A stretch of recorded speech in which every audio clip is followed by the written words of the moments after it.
kumaanisha watakucheka leo, watakusema leo, watakucheka leo, watakusema leo, lakini kesho yako Mungu anajua.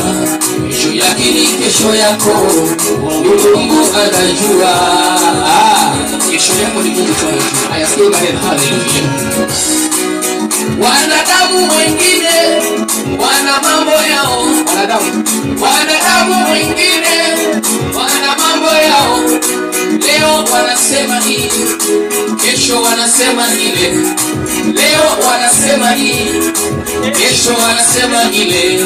Wanasema nini? Sikia.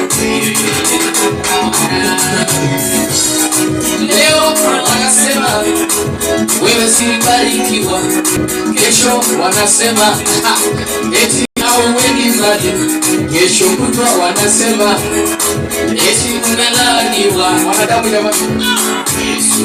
Lakini huyu Yesu ndiye msemaji wa mwisho. Usiamini mambo ya wanadamu. Nataka wimbo yako kumaanisha watakucheka leo, watakusema leo, lakini kesho yako Mungu anajua. Watakucheka leo, watakusema leo, unasikia jamani?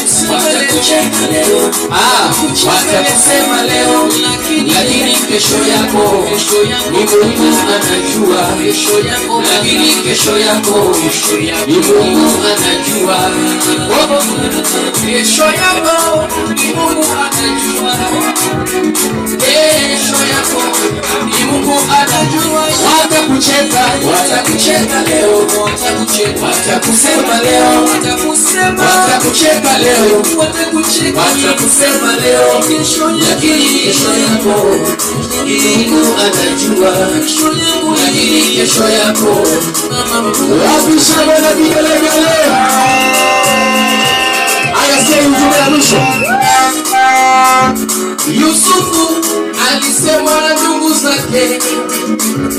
Yusufu alisemwa na ndugu zake, japo walitaka afe, lakini hakukufa.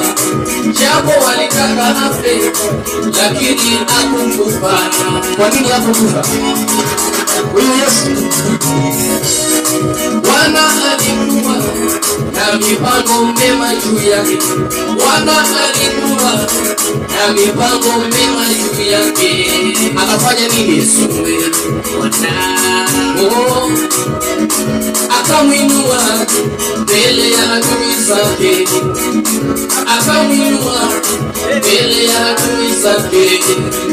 Jipe moyo Mkristo mwenzangu, jipe moyo Mkristo mwenzangu.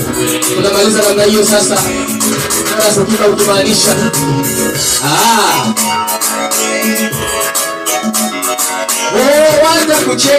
watakucheka leo, watakusema leo, watakucheka leo, watakusema leo, lakini kesho yako Mungu anajua. Lakini kesho yako Mungu anajua. Kesho yako ni Mungu anajua. Kesho yako